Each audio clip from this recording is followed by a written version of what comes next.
गली गली में नारा है, हिंदुस्तान हमारा है।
तो फडकावला गेला आणि त्या ठिकाणी तो आपला मार्चिन राष्ट्रध्वज म्हणून त्या ठिकाणी जाहीर करण्यात आला।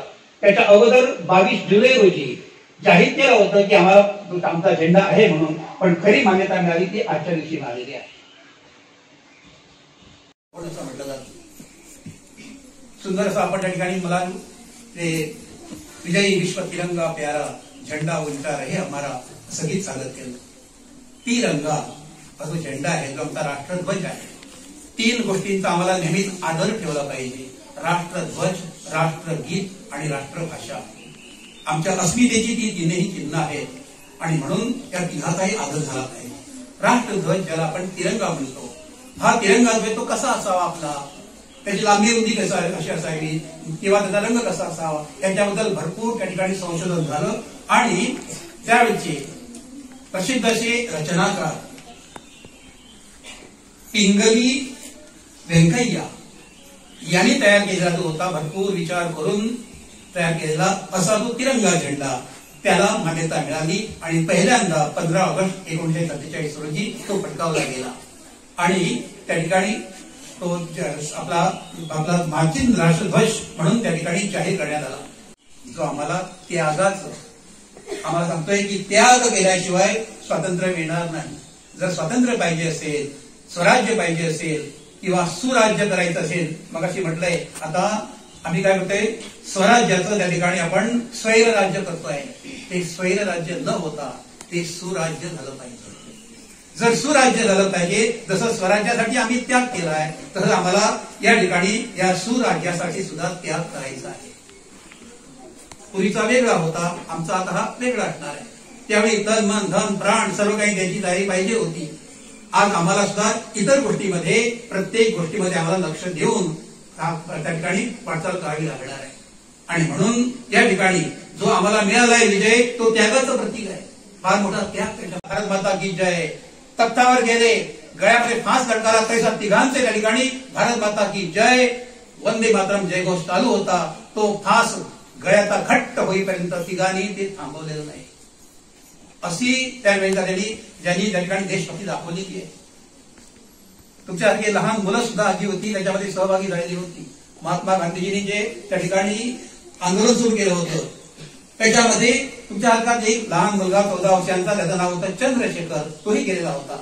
त्याला पकडण्यात आलं आणि त्याला त्या ठिकाणी जो दंडाधिकारी आहे, जो दंड देणारा, त्याच्यासमोर उभं करण्यात आलं. त्याने विचारलं, हे तुम्हारा नाम क्या है?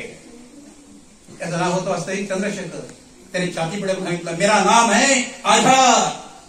ज्यावेळी आझाद हा शब्द उच्चारायला बंदी होती, आझाद म्हटलं त्याच्या तळपायाची आग मस्तकाला जायची, अशा वेळेला त्याच्या समोर, दंडाधिकाऱ्याच्या समोर हा छाती फोडून सांगतोय लहान पोरगा, माझं नाव आझाद.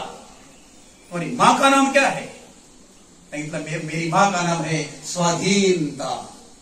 त्याला आणखी राग आला. आधीच तो गोरा लाल झाला रागानं आणि ह्याने परत पुढचं उत्तर दिल्यावर आणखी लाल झाला. तुम्हारा घर कहाँ है? जेल खाना. त्या मुलाची ती उत्तरं ऐकली आणि एकदम त्याच्या तळपायाच्या मस्तकाला गेली. इसे 15 भेद लगाकर छोड़. त्याला 15 चापकाचे फटके द्या सांगितलं. त्या मुलाचे कपडे काढण्यात आले आणि त्या मुलाला त्या ठिकाणी चापकाच्या फटक्याने मारण्यात आलं. प्रत्येक चापकाच्या फटक्याबरोबर तो त्या ठिकाणी होता भारत माता की जय, भारत माता की जय म्हणत होता. शेवटच्या क्षणापर्यंत त्याने बेहोश होईपर्यंत जय घोष भारत मातेचा सोडला. अशा प्रकारे त्या ठिकाणी जे त्याच्या प्रसिद्ध हक्क आहे आणि तो मिळवणारच अशी जी घोषणा केली होती, ती घोषणा आज सत्यामध्ये आलेली आहे. ते स्वप्न त्याचं साकार झालेलं आहे. पण त्या स्वराज्याचं आम्हाला सुराज्य करायचं आहे. स्वराज्याचं रोप त्यांनी लावलेलं आहे. आम्हाला त्याला सुराज्याची फळं फुलं आलेली पाहायची आहे. आणि म्हणून आमचा देश सारे जहां से अच्छा कसा होईल हे बघायचं आहे. मेरा देश धन प्राण सर्वस्व द्यायची तयारी पाहिजे. ते जेव्हा आपण द्यायची तयारी होणार, कुर्बानी ज्याला म्हणतात ती कुर्बानी द्यायची तयारी पाहिजे. आमची मुलं म्हणतात कुर्बानी कुर्बानी कुर्बानी कुर्बानी कुर्बानी कुर्बानी कुर्बानी असं म्हणतात. पण त्यांना कुर्बानी प्यारी नाही. उलट काय म्हणतायत, अल्लाह को प्यारी है कुर्बानी. त्यांना प्रिय नाही.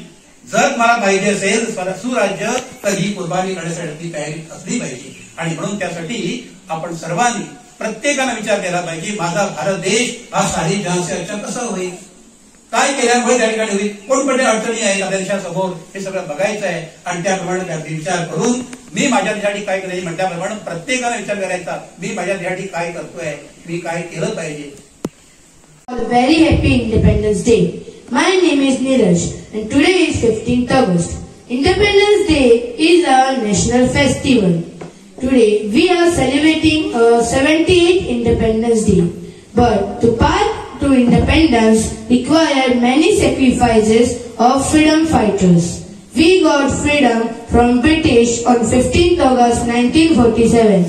To remember all those sacrifices and struggles, the citizens of India gather themselves and hoist the flag, take part in cultural events and deliver speech on Independence Day. To celebrate Independence Day, there are several programs hosted, starting with flag hosting ceremony. So today is a special day.